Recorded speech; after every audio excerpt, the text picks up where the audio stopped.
Hello everyone. Mohit study IQ centre में आपका स्वागत है। आज हम जो है मैथ पेडागोजी से रिलेटेड जो है इंपॉर्टेंट क्वेश्चंस को यहाँ पे सॉल्व करेंगे। सीटेट का एग्ज़ाम जो है आपका बहुत नज़दीक आ चुका है। 20 अगस्त को आपका एग्ज़ाम की डेट है, इसलिए जितना ज़्यादा हो सके अपनी तैयारी को जो है और बेहतर करते रहिए। पेपर्स ज़्यादा से ज़्यादा लगाने का समय देखिए, ये आखिरी वक्त पे जो है ज़्यादा से ज़्यादा पेपर्स लगाया करिए जितना वक्त हो सके। मैं आपसे फिर से कह रहा हूँ कि 2 से 3 पेपर तो आपको डेली लगाना है। डेली अगर आप 130 जो है अप्रॉक्स जो है नंबर लाना चाहते हैं, 130 प्लस, और बहुत आसान है 130 लाना, बहुत मुश्किल नहीं है। 120 तो है ना एवरेज जो है लाया जा सकता है। 130 थोड़ी सी और मेहनत करके जो है उसको जो है बेहतर कर सकते हैं। चलिए, तो ये पेपर अच्छा है, चलिए शुरू करते हैं। और अगर वीडियो पसंद आए तो प्लीज़ चैनल को लाइक सब्सक्राइब ज़रूर कीजिएगा, अपने दोस्तों को ज़रूर शेयर कीजिएगा, वीडियो ज़रूर शेयर करिए भाई, ठीक है। तो चलिए शुरू करते हैं। और आज का जो है वीडियो का टारगेट है वो है 50 लाइक्स का। आपके लाइक्स के माध्यम से जो है हमें मोटिवेशन मिल जाता है। क्वेश्चंस ढूंढ करके हम आपको डेली लेकर के आते हैं, नए क्वेश्चंस पे आधारित होते हैं, ठीक है। तो चलिए देखते हैं। पहला क्वेश्चन देखिए, इस तरीके के क्वेश्चंस को कभी भी मिस मत करिए, मतलब कभी भी छोड़िएगा नहीं। बहुत सारे बच्चे जो होते हैं जो मैथ में डरते हैं, मैथ जो मैथोफोबिया टाइप का होता है, जिन्हें कहते हैं मैथ से डर लगता है, मैथ को देखते हैं उनके पसीने छूटने लगते हैं, वो भी ये क्वेश्चंस बहुत आसानी से सॉल्व कर सकते हैं। बस बशर्ते क्या होता है कि कई बच्चे जो है मैथ के नाम पे डरते इतना है कि मैथ को देखना भी पसंद नहीं करते। तो वो बच्चे जो होता है ऐसे ऐसे छोटे छोटे क्वेश्चंस जो है मिस हो जाता है उनसे, जो बिल्कुल नॉर्मल होता है। तो देखिए, इस तरीके के क्वेश्चंस आपको हमेशा मिलेंगे। अब तरीका यही होता है कि एक जो है पैटर्न दिया दे देंगे आपको, इस तरीके से बता देंगे कि आपको जो है क्वेश्चन इस तरीके से सॉल्व करना है। और दूसरा दे देंगे ऑप्शन ये कि देखिए यहाँ पे 8 गुणे 2 को इसने लिख दिया है 8/2 प्लस 8 गुणे 2। इसी तरीके से ये बोल रहा है कि 7/4 को जो है निकाल करके उसका मान निकालना है। तो 7 गुणे 4 को देखिए लिख देंगे 7/2 60/4, ठीक है। यही इसी फॉर्मेट में लिख देंगे, सेम फॉर्मेट में, ठीक है, इसी फॉर्मेट में लिखेंगे। और उसी तरीके से 7 गुणे जो है 4, ठीक। जब हम इसको सॉल्व करेंगे तो क्या होगा, 7 को 28, ठीक। तो यहाँ आ जाएगा 28। तो 1 मिनट, 7/4 प्लस जो है 28, और ये जो है हम भिन्न लेंगे तो 4 नीचे रहेगा, ठीक। और इसके बाद ये इतना तो आता ही होगा आप लोगों को मैथ करना, ठीक है, जगह कम है, ठीक। देखिए 7/4 प्लस 28, ठीक है, ये बनता है, ठीक। तो अगर हम भिन्न लेते हैं इसको 4 और ये 7 प्लस जो है इसका जो है मल्टीप्लिकेशन हो जाएगा इसमें, तो 8 चौक 32, 112, ठीक है। तो आंसर हुआ 119/4। अगर हम इसको जो है तोड़ेंगे तो ये आंसर निकलेगा 29 सही जो है 3/4। ध्यान रखिएगा, 29 सही 3/4 जो है इसका आंसर आएगा, ठीक है। कितना सिंपल है, ऐसे क्वेश्चंस को जरूर करिए। राम जो है एक व्यक्ति है जिसका भार 12 केजी 300 ग्राम के बराबर है, ठीक है। 12 केजी जो है 300 ग्राम के बराबर है। और श्याम का भार देखिए 15 केजी जो है 400 ग्राम के बराबर है, ठीक है। और श्याम का भार राम के भार से कितना अधिक है, तो देखिए कितना भार अधिक है, इस चीज़ के बीच में अंतर को दर्शा रहा है। तो देखिए अगर देखा जाए तो इसका जो है 100 जो है 100 ग्राम अधिक है इससे, और ये 3 ग्राम, तो 3 केजी 100 ग्राम अधिक है। तो आंसर जो है बी नंबर है, ठीक है। कितना सिंपल है, क्वेश्चंस में ही आंसर छुपा रहता है, ऐसे क्वेश्चंस बहुत सिंपल होते हैं। अब देखिए, एक है वृत्त की त्रिज्या, इसमें एक क्वेश्चंस जो है इस प्रकार से दिया गया है, चूँकि जो है इसमें जो है ड्राइंग नहीं बन सकती थी इसलिए मुश्किल था। ये क्वेश्चन है, तो बोल रहा है कि वृत्त की त्रिज्या जो है वो 14 सेंटीमीटर है, ठीक है।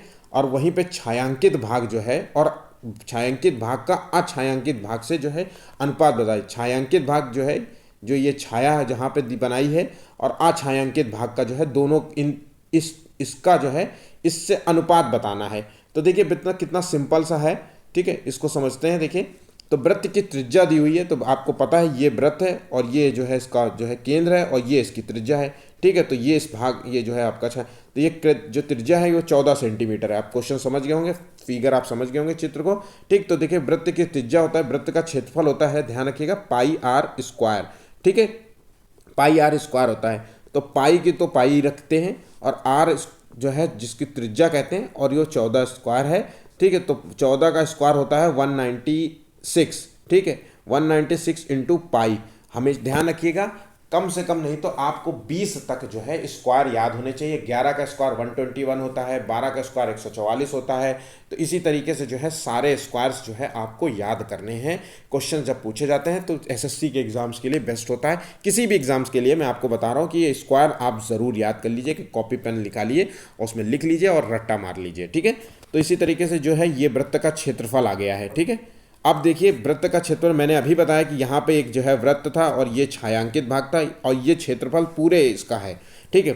और अगर हम इस छायांकित भाग का क्षेत्रफल अलग कर दें तो ठीक है, ये पूरे क्षेत्रफल जो है 4 भागों में बटा है, तो इसका 1/4 कर देंगे। 1/4 करेंगे तो ये बनेगा 49 पाई, ठीक है। तो ध्यान रखिएगा ये छायांकित भाग है जो कि 49 पाई है जिसका क्षेत्रफल, ठीक है। और अछायांकित भाग का हमें निकालना है, तो हमने पूरे क्षेत्रफल में अगर हम 49 पाई को घटा देंगे तो अछायांकित भाग का क्षेत्रफल निकल आएगा, यही होगा ना।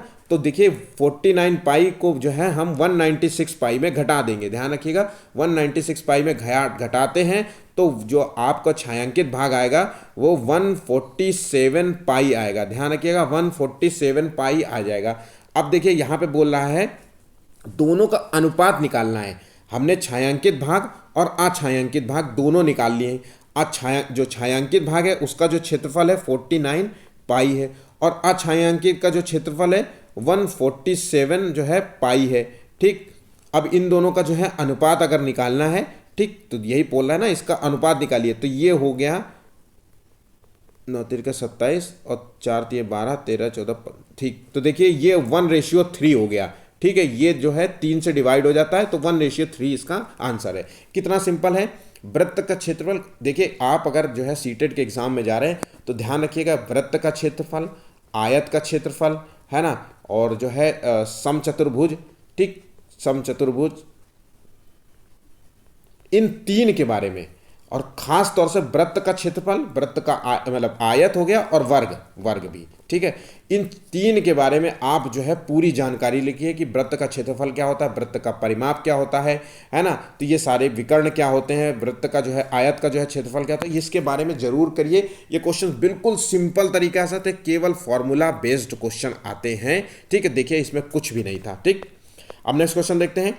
एक गणित के जो है शिक्षक ने एक विद्यार्थी को 6 से गुणा करने के लिए कहा था, किंतु जो है उसने 4 से गुणा कर दिया। तो देखिए उसने संख्या में जो है, देखिए संख्या में उसने कहा था कि 6 से गुणा करना है, किसी संख्या में 6 से गुणा करने कहा था, लेकिन उसने गलती से जो है 4 से गुणा कर दिया है।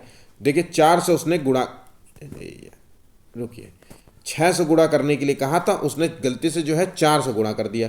तो उत्तर जो आ गया है, ध्यान रखिएगा 4 से गुणा कर देता है तो उत्तर जो है उसको जो है 34 कम आता है। ध्यान रखिएगा उत्तर उसका 34 जो है वो कम आता है, ठीक है। तो इसका मतलब है जब वो गुणा करता है तो 34 कम आता है। तो देखिए यही हुआ इसका सॉल्यूशन। तो 2x जो है इक्वल टू 34, तो x इक्वल टू जो है वो है 17 तो नहीं है 34, तो आंसर जो है सी नंबर है। देखिए कितना सिंपल। और ये क्वेश्चन मैंने मैथ का जो है 11 पेपर्स मैंने कराए होंगे, 7-8 तो पेपर्स मैंने करा दिए हैं मैथ पेडागोजी के अंदर, ठीक है। और इस मैथ पेडागोजी के अंदर जो है मैंने प्रीवियस ईयर के बहुत सारे पेपर्स आपको कराए हैं, और प्रीवियस ईयर के अंतर्गत जो है इस टाइप का क्वेश्चंस मैंने कम से कम नहीं तो 4 बार रिपीट हुए होंगे, ठीक है। तो ध्यान रखिएगा रिपीटेशंस क्वेश्चंस की होती हैं, बहुत ज़्यादा होती हैं। बस फ़र्क होगा कि 6 की जगह 8 हो सकता है और 4 की जगह 3 हो सकता है, और यहाँ 34 की जगह 43 हो सकता है, ठीक है। तो अब बस संख्याएं चेंज करके जो है क्वेश्चंस फिर से पुनः वैसे ही दे दिया जाएगा, इसलिए बिल्कुल छोड़िएगा नहीं क्वेश्चंस को, ठीक। मोनिका जो है 7.5 रुपये लेकर के, जैसे आप जो है 10 रुपये लेकर के बाजार जाते हैं, ठीक है, और देखते हैं कि आपने जो है 2.5 रुपये जगह 7.5 रुपये लेकर के गई है, और उससे बोला जा रहा है कि 2.5 रुपये के जो है उसने आम खरीद लिए। तो देखिए 2.25 जो है इतने रुपए के जो है उसने आम खरीद लिए, और जो है 0.75 जो है 0.75 जो है 75 पैसे में जो है उसने 2 पेन खरीदे, ठीक। 2 पेन अगर खरीदे हैं तो 75 पैसे जो है 75 दूना जो है 1.5, ठीक। तो ये हो गया 1.5 रुपये का जो है उसने पेन खरीद लिया, ठीक। और यहाँ पे जो है उसने आम खरीदा। अगर इन दोनों को जोड़ दिया जाए तो बनता है 3.75 जो है रुपए उसने खर्च कर दिए हैं, उसने जो है खर्च कर दिए हैं, ठीक। और लेके गई थी 7.5 रुपया। ध्यान रखिएगा, वो लेके गई थी 7.5, 50, 60, 70। तो इसका आंसर देखिए, और तो लेके गई थी 7.5 रुपये और खर्च कर दिया है, तो इन दोनों के बीच का अंतर ही तो है जो उसके पास बचा हुआ है। ठीक, तो 3.75 जो है उसके पास पैसा अभी बचा हुआ है। ठीक, तो इस तरीके से क्वेश्चंस देखिए। दो संख्याओं का योगफल जो है 18 है और उनके बीच का अंतर 4 है, तो गुणन जो है उनका जो है गुणनफल निकालना है। तो मतलब x जो है दो संख्याओं का योगफल जो है 18 है। ठीक, और दो संख्याओं का जो है वही उसी का संख्याओं का जो है अंतर जो है वो 4 है। तो हमें जो है गुणनफल निकालना है x इंटू वाई। तो हमें पहले x और y की जो है वैल्यू निकालनी पड़ेगी। ठीक, तो देखिए ये कट जा रहा है, तो 2x जो है इज इक्वल टू 18 प्लस 4 कितना हो गया, तो ये हो गया 22। तो x इज इक्वल टू हो गया 11। तो एक संख्या तो 11 है। अब हम अगर हम एक संख्या को यहाँ पुट कर दें, इस मतलब पहले वाली संख्या में ही अगर हम 11 वैल्यू रख देते हैं तो 11 जो है वो 18 माइनस 11 हो जाएगा। तो इस तरीके से दूसरी संख्या है y जो है 7 है, y जो है 7 है और हमें निकालना है गुणनफल। तो 11 गुणे 7 हो गया 77, आंसर हो गया। ठीक, कितना सिंपल है। नेक्स्ट क्वेश्चन देखते हैं। स्कोर्टिंग के अनुसार जो है एक अच्छी इकाई योजना का उद्देश्य क्या होता है। तो देखिए, एक अच्छी इकाई योजना के अंतर्गत जो है छात्र विभिन्न प्रकार की योजनाओं को बनाने में और उनके जो है कार्यान्वयन में जो है स्वतंत्र होते हैं। ठीक, देखिए ऑप्शन से ही आंसर जो है समझ में आ जाता है कि क्या आंसर हो सकता है। चलिए नेक्स्ट क्वेश्चन देखते हैं। अच्छी इकाई योजना की व्यापक जो है छात्रों की जो है पहुंच के भीतर होती है। ठीक है, या अच्छी जो है योजनाओं में जो है मूल्यांकन का पक्ष एक महत्वपूर्ण अंग होता है, या अच्छी योजनाओं के अंतर्गत जो है छात्रों की वैयक्तिक जो है भिन्नताओं का जो है आदर किया जाता है। तो देखिए इसका जो है आंसर है ए नंबर। ध्यान रखिएगा, इसका आंसर है ए नंबर। ठीक, नेक्स्ट क्वेश्चन देखते हैं। गणित जो है सभी विज्ञानों का जो है सिंह द्वार व कुंजी है। तो ध्यान रखिए, मैथमेटिक्स जो होती है, ध्यान रखिएगा, वो जो है जितने भी साइंस होता है उसकी जो है उसका जो है एक मतलब एंट्री पॉइंट है, गेट है एक तरीके से, है ना। और वो जो है उस सभी का जो है एक जो है कुंजी होती है। ये कथन किसने दिया था। तो देखिए ऑप्शंस देखिए। कथन वाले क्वेश्चंस में आपको डेली जो है जब भी मैं मैथ का पेपर कराता हूँ एक क्वेश्चन जो है कथन से रिलेटेड आपको ज़रूर देता हूँ। ऐसे आपको करीब मैंने अब तक जो है 7 से 8 कथन करा दिए हैं। और वो 7 से 8 जो है कथन जो है वो आप एक जगह कॉपी में अगर नोट कर लेते हैं और जस्ट पेपर से पहले आप एक बार पढ़ के चले जाते हैं तो आपको जो है देखिए एक कथन का क्वेश्चन ज़रूर आता है पेपर में, ज़रूर से ज़रूर आता है।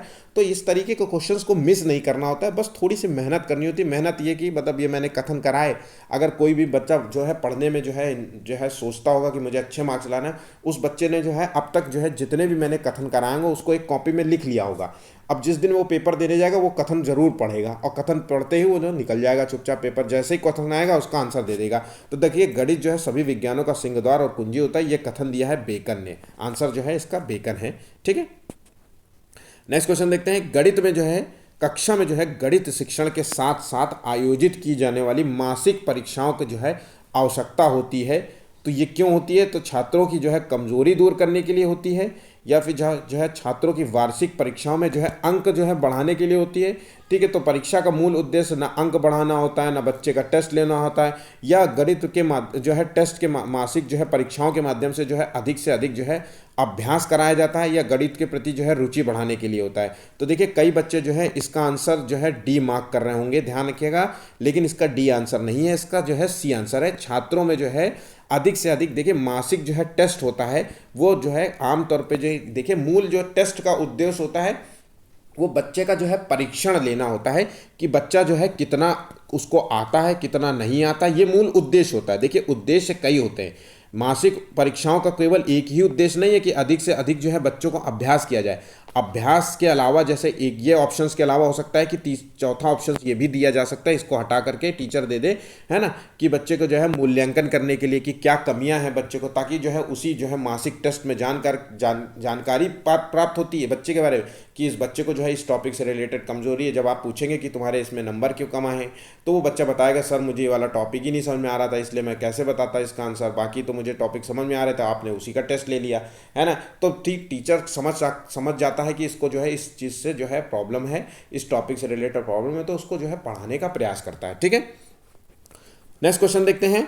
गणित की जो है संकेंद्रीय पद्धति का जो है क्या विशेषता होती है। तो देखिए संकेंद्रीय जो है विशेषता होती है, सेंटर्ड जो है गणित का जो है मेन फोकस जो है किस चीज़ पे होती है, किस तरीके से जो है गणित जो है चलनी चाहिए। तो देखिए सरल से कठिन की ओर, कठिन से सरल, सरल से सरल, कठिन से कठिन की ओर। तो देखिए इसका आंसर देने का प्रयास कीजिए। ये कई सारे बच्चों ने जो है इसका आंसर सही दिया होगा। इसका आंसर है देखिए वो सरल से, पहले गणित की जो है प्रैक्टिस पहले सरल फॉर्म में करनी चाहिए, जैसे 2 × 1, 2 × 2, फिर उसके बाद धीरे धीरे धीरे धीरे जाते हैं आदमी को जो है 196 उल्टे 200 से मल्टीप्लिकेशन करना सिखाते हैं, या 196 × 210 से करना सिखा। तो जो है आदमी धीरे धीरे जो है उसकी नई जो है तकनीकों को जानने लगता है, गणित के जो है मतलब उसमें पद्धति को जानने लगता है। जैसे कि मान लीजिए यही 201 से मल्टीप्लिकेशन करना है, तो कई बच्चे जो है इससे मल्टीप्लिकेशन करेंगे और कई बच्चे जो है इसको जो है इस फॉर्म में लिख लेंगे 200 + 1। देखिए 200 + 1 कितना अच्छा है।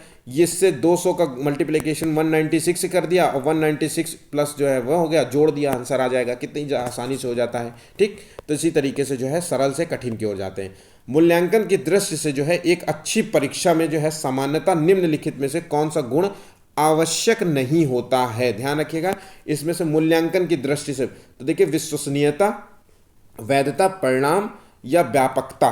तो देखिए इसका सही जवाब क्या है। तो ध्यान रखिएगा परिणाम की जो है आवश्यकता नहीं होती। मूल्यांकन की दृष्टि से एक अच्छी परीक्षा में जो है सामान्यतः जो है सारे गुण होते हैं। विश्वसनीयता होता है, उसकी वैधता होती है, उसकी व्यापकता होती है, लेकिन परिणाम जो है वो जो है आवश्यक गुण नहीं होता है। ध्यान रखिएगा। ठीक है, नेक्स्ट क्वेश्चन देखते हैं। एक ब्लूम के अनुसार, डॉक्टर ब्लूम के अनुसार जो है, ठीक, डॉक्टर ब्लूम के अनुसार जो है वर्तमान परीक्षा प्रणाली में निम्नलिखित में से कौन सा एक दोष नहीं है।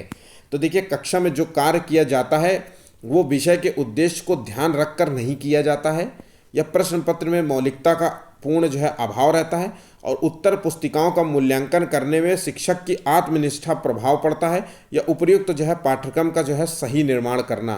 ठीक, तो ध्यान रखिएगा परीक्षा जो है प्रणाली में निम्नलिखित में से कौन सा एक दोष नहीं है, वो है आंसर जो है इसका डी नंबर है। ध्यान रखिएगा उपयुक्त पाठ्यक्रम का सही निर्माण करना ये दोषपूर्ण कार्य नहीं है। ठीक, नेक्स्ट क्वेश्चन देखते हैं। कक्षा जो है अध्यापक ने गणित की कक्षा में एक प्रश्न पत्र जो है हल करके उत्तर बताने को कहा, और एक आयत की चौड़ाई और इसकी लंबाई की जो है चौथाई है। देखिए एक आयत की जो है चौड़ाई जो है लंबाई की जो है लंबाई की 1/4 है। तो मतलब लंबाई है l और जो है उसकी जो है चौड़ाई बता रहा है इसकी जो है चौथाई, तो l/4 है, यही कह रहा है। ठीक है, तो मतलब इसका जो है क्षेत्रफल, तो इसका देखिए लंबाई, आयत का क्षेत्रफल होता है लंबाई गुणे चौड़ाई, तो इसको जो है तो हम देखेंगे तो l²/4 इसका आंसर आता है। ठीक है, और इसका जो है बच्चे ने जो आंसर दिया है, ठीक है, तो ध्यान रखिएगा 4l² दिया है। ठीक, 4l² दिया है इसका आंसर। ठीक है, ये नहीं दिया है, 4l² इसका आंसर दिया है। तो इस बात से स्पष्ट होता है कि बच्चे को जो है किस चीज़ का ज्ञान नहीं है। तो छात्र को गुणा करना नहीं आता, या भिन्न का ज्ञान नहीं है, या जो है अध्यापक की बात वो ध्यान से सुन नहीं रहा है, या गणना संबंधी ज्ञान नहीं है। तो ध्यान रखिएगा इसका जो है जवाब दीजिए। तो कई बच्चे जो है इसका जवाब डी मार्क कर रहे होंगे, बिल्कुल भी नहीं है। इसको जो है बच्चे को जो है भिन्न का ज्ञान नहीं है। ध्यान रखिएगा। ठीक है, उसको लिखना चाहिए था, उसको आंसर था l/4। ठीक है, भिन्न के रूप में उसको जानना था, लेकिन उसने लिख दिया 4l²। ठीक है, तो इसलिए उसको भिन्न संबंधी ज्ञान नहीं है। ठीक है, अब देखते हैं नेक्स्ट क्वेश्चन देखते हैं। यदि आपकी जो है नियुक्ति किसी कक्षा 5 तक के जो है स्कूल में हो जाती है, देखिए ध्यान रखिएगा, यदि आप जो है गणित के टीचर भी हैं और पहले दिन कक्षा में जाते हैं, तो आपका जो है प्रमुख जो है मूल कार्य क्या होगा, उद्देश्य क्या होगा, किस जो है आप जो है तरीके से जो है आप क्लास को जो है मतलब मॉनिटर करेंगे। तो देखिए बच्चों के जो है विषय में नाम आदि जानकारी लेने लग जाएंगे। ठीक है, जैसे उन्हें तो अटेंडेंस लेना होता है, और उनके ज्ञान और भावना के जो है विषय में पता लगाना होगा, या अपने विषय में जो है अपनी योग्यता बताना होगा कि मैं जो है इतना पढ़ा लिखा हूँ और मैंने जो है यहाँ पे इतना एक्सपीरियंस किया है। तो देखिए ये तो बिल्कुल इसका सही जवाब जो है ये जो है जैसे कि अपनी योग्यता को जो है बखान करना है ना, तो ये तो बहुत दिखावटी वालापन हो जाएगा। बच्चों को उससे कोई मतलब नहीं होता कि आप जो है इस 10 साल के एक्सपीरियंस के तौर पे आए हैं, कि 5 साल का एक्सपीरियंस है, कि आपका 0 साल का एक्सपीरियंस है। बच्चों को जो है इस तरीके से पढ़ाना है कि बच्चों को जो है समझ में आए, आपकी पढ़ाई जो आप पढ़ाना चाहते हैं उनका जो है बौद्धिक ज्ञान जो है क्षमता जो है डेवलप हो। ठीक है, उनको जो है जिस टॉपिक से रिलेटेड वो चीज़ें पढ़ रहे हैं उसको जो है संपूर्ण जानकारी मिले। ठीक है, पूर्ण रूप से उसको जानकारी मिले। तो देखिए आपको जो है सबसे पहला कार्य करना चाहिए कि उनके जो है ज्ञान क्षमता को जानना ज़रूरी होता है। उनके भावनात्मक जो है विषय को पता लगाना मोस्ट इम्पॉर्टेंट होता है। मतलब कि बच्चा जो है कितनी गहराई में है, आप जब स्कूल, क्योंकि देखिए स्कूल में जो है बहुत सारे बच्चे होते हैं, है ना, उसमें सामान्य बच्चे भी होते हैं, उसमें प्रतिभाशाली बच्चे भी होते हैं, उसमें विशिष्ट बच्चे होते हैं। अब इन सभी बच्चों की जो है क्षमताएं अलग होती है, ठीक है, शारीरिक क्षमता अलग होती है, मानसिक क्षमताएं अलग होती हैं। इसलिए बहुत ज़रूरी होता है कि अब जब आप पढ़ाते हैं तो आप अगर एक ही सबको एक जैसा मान करके पढ़ाते हैं तो कई बच्चे जो है समझ नहीं पाएंगे। विशिष्ट बच्चे जो है देर से समझेंगे, सामान्य बच्चे थोड़ा जल्दी समझ जाएंगे, लेकिन जो है और जो क्या बोलते हैं वो दूसरे टाइप के जो बच्चे होते हैं, जो प्रतिभाशाली बच्चे होते हैं, उनको अलग तरीके से। इसलिए बहुत ज़रूरी होता है कि उनके ज्ञान क्षमता को जानना, उनके विषय को पता लगाना बहुत ज़रूरी होता है, ठीक है। भिन्नों का जो है प्रश्न समझने के लिए, भिन्न को समझना है तो शिक्षक को क्या करना चाहिए, ये मोस्ट इंपॉर्टेंट क्वेश्चन है, ध्यान रखिएगा। मोस्ट इंपॉर्टेंट क्वेश्चन है, भिन्न वाला क्वेश्चन मोस्ट इंपॉर्टेंट है। तो उनके जो है भिन्न को समझने के लिए सबसे ज़रूरी है कि चौकोर, गोल, आयताकार आकृतियों या वस्तुओं में जो है उनको इकाई मानते हुए भिन्न भागों को समझाइए। तो इसका सही जवाब है ए नंबर, ध्यान रखिएगा, इसका सही जवाब है ए नंबर, ठीक है। नेक्स्ट क्वेश्चन देखते हैं। गणित जो है शिक्षण में गणितीय भाषा संबंधी समझ के विकास हेतु जो है आवश्यक है। तो देखिए इसका ऑप्शंस देखिए, गणित की क्रियाओं को जो है क्रमबद्ध रूप से समझाना, या विभिन्न जो है दशाओं में गणितीय समस्याओं को समझाना, या प्रत्ययों के जो है संकेतों में प्रकट करना, या उपरोक्त में से सभी।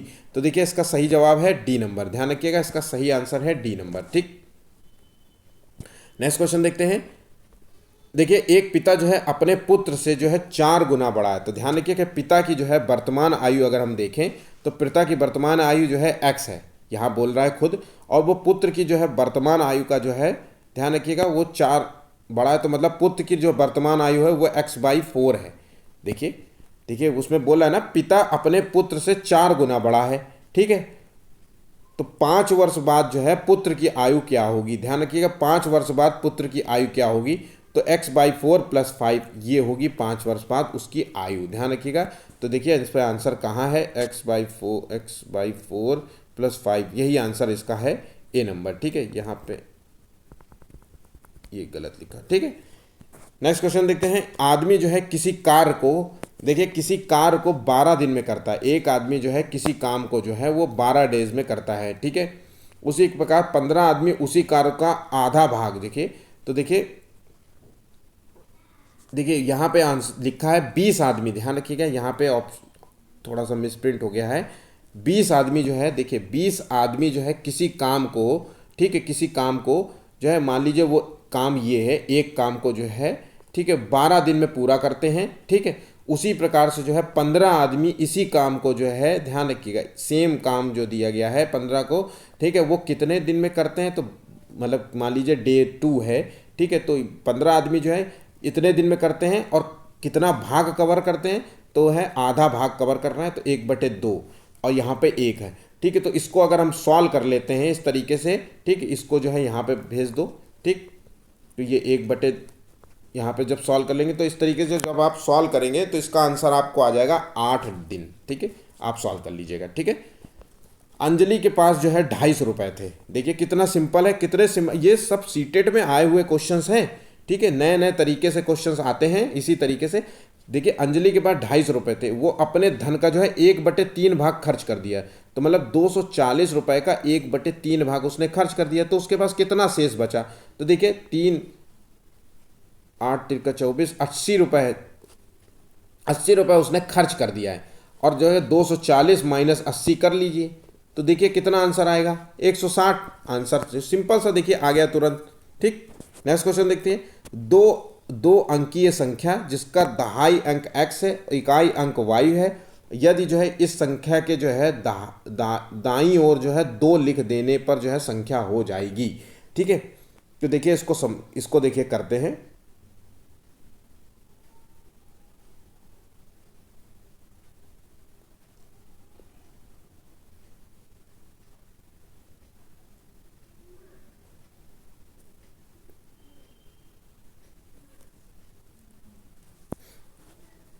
बीस का देखिए क्वेश्चन फिर से पढ़ते हैं। एक जो है एक 2 अंकीय संख्या जिसका दहाई अंक जो है x है और इकाई अंक जो है, ठीक है, दहाई अंक x है बोल रहा है, ठीक, और इकाई अंक जो है y है, ठीक है। तो इस संख्या के जो दाईं ओर जो है 2 लिख देने पर जो है संख्या हो जाएगी। ठीक है, तो बाईं ओर अगर मैंने जो है संख्या लिख दी है तो इस तरीके से जो है मान लीजिए ये हो गया, तो इस तरीके से जो संख्या बनेगी वो 100x है और जो है दहाई अंक जो है y हो जाएगा और ये 2 हो जाएगा। ठीक है, तो इसका आंसर जो है बी नंबर है। ठीक है, नेक्स्ट क्वेश्चन देखते हैं। एक गणित के अध्यापक ने विद्यार्थियों से एक टैनग्राम में दिए गए जो है सभी आयतों को पहचानने के लिए कहा। उपरोक्त क्रियाकलाप जो है विद्यार्थियों का जो है वैन हैले, ध्यान रखिएगा, वैन हैले के अनुसार जो है ज्यामितीय तर्क के किस स्तर पर जो है आकलन करने के लिए उपयुक्त माना गया है। ठीक है, तो देखिए इसका ऑप्शन दृश्यीकरण। ठीक है, तो पहले देखिए इसका आंसर जो है क्या, इसका आंसर देखिए बताइए क्या होगा। तो इसका आंसर है सी नंबर। ध्यान रखिएगा, वैन हेले ने जो है, देखिए वैन हेले के जो है 4 स्तर हैं। ठीक है, इसके जो है 4 स्तर हैं, जिसमें एक स्तर है 0 स्तर जिसे कहते हैं प्रत्यक्षीकरण, फिर दूसरा स्तर आता है विश्लेषण स्तर, फिर तीसरा स्तर आता है अनौपचारिक स्तर, फिर चौथा स्तर आता है औपचारिक स्तर और पांचवा जो स्तर आता है वो है दृढ़ता स्तर। ध्यान रखिएगा, दृढ़ता स्तर, ठीक, गणित दृढ़ता। ठीक है, जिसमें बच्चे को जो है गणित के बारे में पूरा संपूर्ण जो है मतलब ज्ञान प्राप्त हो जाता है। ठीक है, जिस भी विषय के बारे में वो पढ़ता है। ठीक, तो ज्यामितीय तर्क के लिए होता है विभिन्न आकृतियों के जो है परस्पर संबंध स्थापित करना। ठीक है, ध्यान रखिएगा, ये जो होता है ये प्रत्यक्षीकरण स्तर होता है। इसमें बच्चों को जो है पहला जो स्तर होता है जिसे प्रत्यक्षीकरण स्तर होता है, जिसे स्तर 1 कह सकते हो या 0 कह सकते हो। ठीक है, तो ध्यान रखिएगा, ये पॉइंट्स आपका याद रखिएगा। देखिए वैन हेले के जो है सिद्धांत मैंने एक वीडियो बनाया है, इम्पॉर्टेंट है, मैथ पेडागॉजी से रिलेटेड जो है इम्पॉर्टेंट टॉपिक्स हैं उसका मैंने वीडियो बना के दिया है मैंने आपको। उसमें जो है मैंने वैन हेले को जो है बहुत अच्छे से समझाया है। ठीक है, तो आप मतलब उस वैन हेले वाले टॉपिक को जा करके समझ सकते हैं, उस टॉपिक को जो है रीड कर सकते हैं आप एक बार। और वो टॉपिक ज़रूर, मतलब वो टॉपिक ही नहीं, उतने जो है आधे घंटे का वीडियो है, बहुत ज़्यादा नहीं है। ठीक है, लेकिन बहुत इंपॉर्टेंट है, वो आपको जो है मैथ पेडागॉजी में जो है क्वेश्चन सॉल्व करने में बहुत मदद करेगा। ठीक है, वो आप जा करके देख सकते हैं। मैं उसका लिंक बॉक्स में जो है मतलब कमेंट डिस्क्रिप्शन बॉक्स में उसका लिंक डाल दूंगा और कमेंट बॉक्स में भी जो है उसका लिंक डाल दूंगा, आप देख सकते हैं। ठीक, नेक्स्ट क्वेश्चन देखते हैं। निम्नलिखित में से कौन सी जो है इकाई योजना का एक आवश्यक पहलू नहीं है। तो देखिए इसका आंसर दीजिए। 22 का आंसर देखिए, पढ़िए ऑप्शंस। तो देखिए इसका आंसर जो है पहलू, आवश्यक जो पहलू नहीं है वो है पाठ्य पुस्तक में दिए गए जो है तय क्रम के अनुसार इकाइयों की योजना बनाना। ध्यान रखिएगा, इसका आंसर जो है बी जो है वो आवश्यक नहीं है। ठीक है, नेक्स्ट क्वेश्चन देखते हैं। यदि आप जो है एक गणित के अध्यापक हैं तथा कक्षा में जो है गणित पढ़ा रहे हैं और आपने जो है श्यामपट्ट बोर्ड पर जो है किताब रख कर अपने जो है चारों ओर लाइन खींच दी। ठीक, तो आपके जो है द्वारा खींची गई लाइनों का जो है योगफल क्या होगा। तो देखिए उसने जो है चारों ओर जो है एक लाइन खींची है, ठीक है, रख करके, तो इसका देखिए उसका क्या होगा। तो देखिए किताब का क्षेत्रफल होगा, किताब का परिमाप होगा, किताब की आकृति होगी, किताब का जो है, तो देखिए इसका सही जवाब दीजिए। तो जो हमने चारों ओर जो लाइन खींची है तो वो जो आकृति बनती है वो जो भी वो किताब का जो है परिमाप होगा। ध्यान रखिएगा, देखिए जो क्षेत्रफल होता है वो क्षेत्रफल होता है, अगर मान लीजिए हम किताब को एक आयत मान ले तो उसका क्षेत्रफल होगा लंबाई गुणे जो है चौड़ाई होगी। ठीक है, तो अगर लंबाई है तो आमने सामने आयत के क्षेत्रफल में लंबाई आमने सामने जो है सब बराबर होगी, आमने सामने की ये भी बराबर होगी। अगर परिमाप होगा तो परिमाप जो है पूरे चारों का जो है योग होता है। ध्यान रखिएगा, परिमाप जो है उसके चारों का योग होता है। तो देखिए यहाँ पे L है, ठीक है, उसके जो है फिर ये मान लीजिए ये एक लंबाई है तो ये B है, फिर उसके बाद हम इस लंबाई पे आ जाएंगे, फिर L है, फिर ये B पे आएंगे, तो ये परिमाप होता है। तो 2L, तो ये हो जाता है L + B, इसका परिमाप हो जाता है, तो किताब का वो परिमाप होगा। ठीक है, ध्यान रखिएगा। नेक्स्ट क्वेश्चन देखिए, कक्षा 5 में हम पढ़ा रहे हैं और आपने जो है एक छात्र से पूछा कि इस गिलास को पानी से भर दिया जाए तो क्या कहेंगे। और इस पर छात्र ने बताया कि भरा हुआ जो है पानी गिलास का आयतन है और इसे ज्ञात होता है कि छात्र को जो है स्पष्ट ज्ञान नहीं है किस चीज़ का। तो आयतन की अवधारणा का, आयतन के सूत्र का, आयतन की माप का और आयतन की इकाई का। तो देखिए सही जवाब दीजिए। तो देखिए आयतन की अवधारणा का जो है बच्चे को जो है ज्ञान नहीं है। ठीक है, नेक्स्ट क्वेश्चन देखते हैं। एक विद्यार्थी जो है 8 मीटर चौड़े और 10 मीटर जो है लंबे आयत का परिमाप जो है मतलब निकालना चाहता है। तो देखिए 8 मीटर चौड़ाई और लंबाई, तो लंबाई उसकी जो है, लंबाई जो हो गई एक तरीके से 10 मीटर, ये 8 मीटर। इसका परिमाप निकाला, मैंने अभी बताया था कि परिमाप जो होता है 2l+b होता है, ठीक है, यही होता है परिमाप। तो ये विद्यार्थी को, तो देखिए उसने 10 + 8 इसी तरीके से जो है मैंने समझाने का प्रयास किया था, ठीक है, 10 + 8, फिर ये 10 हो गया, फिर प्लस ये 8 हो गया। तो विद्यार्थी का हल जो है इस जो है कौन सी जो है शिक्षण तकनीक पर आधारित है, तो आगमन विधि, विश्लेषण विधि और निगमन विधि या आलोचनात्मक विधि। तो देखिए इसका सही जवाब क्या है, तो ये देखिए आगमन विधि पर आधारित है। ध्यान रखिएगा ये आगमन विधि पर आधारित है, ठीक है। इसमें जो है पहले जो है नियमों को जो है जानकारी दी जाती है पढ़ाई में, ठीक है, उसके बाद नियम के बाद जो है उसका जो है उदाहरण के द्वारा उसको प्रस्तुत किया जाता है, ठीक है। नेक्स्ट क्वेश्चन देखते हैं। एनसीईआरटी की जो है कक्षा 5 की जो है गणित की पाठ्य पुस्तक के पाठों में जो है इस तरह के शीर्षक दिए, कबाड़ी वाली या भोपाल की सैर। दुनिया जो है कुछ ऐसी दिखती है, ये परिवर्तन किया गया उन्हें अलग सा समझाने के लिए, दैनिक जीवन से जोड़ते हुए उन्हें रोचक बनाने के लिए, कबाड़ बेचने और यात्रा करने के बारे में जो है जानने के लिए, पाठों में जो है विषय गणित विषय वस्तु को जो है अनुमान लगाने हेतु विद्यार्थियों को चुनौती देने हेतु। तो देखिए इसका सही जवाब क्या है, तो इसका सही जवाब है बी नंबर, गणित जीवन से जो है जोड़ते हुए उन्हें रोचक बनाने के लिए जो है ये किया गया है, ठीक है। नेक्स्ट क्वेश्चन देखते हैं। गणित का जो है शिक्षक अज्ञात से जो है ज्ञात की ओर, ध्यान रखिएगा अज्ञात से ज्ञात की ओर जो है शिक्षण सिद्धांत का पालन जो है किस विधि की ओर करता है। तो देखिए सही जवाब देखिए इसका, तो ये होती है आगमन विधि। आगमन विधि जो है अज्ञात से ज्ञात की ओर हम जाते हैं, ध्यान रखिएगा। और निगमन विधि जो होती है वो ज्ञात से अज्ञात की ओर जाते हैं, ठीक है। तो ये चीज़ें आप ध्यान रखिएगा। मेरा जो है मैंने जो है अभी आज ही मैंने एक टॉपिक जो है आप लोगों के लिए अपलोड किया है।